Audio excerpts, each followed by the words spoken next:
Ellie was soaking in the pool when suddenly a pair of hands pushed her under the water. She struggled desperately but couldn't break free. Just as she was about to give up resisting, the Mother Superior burst in with several others.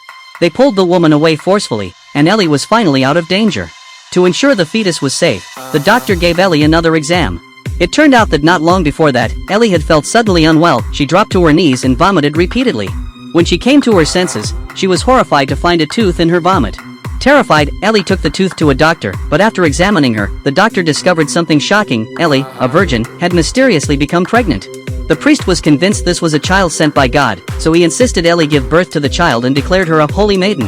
One day, however, while Ellie was bathing, she was attacked by a nun. Just as she was about to run out of strength, the Mother Superior arrived just in time with some people and saved her. Luckily, the baby in her womb was unharmed. As she left the doctor's office, Ellie suddenly saw two nuns with flushed faces standing by the second-floor window. Before she could get a good look, a commotion suddenly broke out in the distance. She went over to check and found that the nun who had attacked her earlier had jumped to her death. When she looked up again, the two flushed-faced nuns were already gone. That night, Ellie sat in her room, replaying everything that had happened in her mind. Suddenly, a photo fell off the wall, and the writing on its back caught her eye.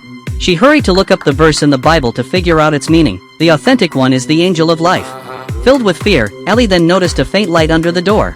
Following the light, she made her way to the priest's room. As she looked around, she accidentally found an envelope in a drawer, with some of her old documents inside. She was still confused when a soft noise suddenly came from the courtyard. Ellie followed the sound out of the room and saw a dim light shining through the crack under the door across the way. She slowly approached and peered through the crack, and inside, a terrifying scene was unfolding.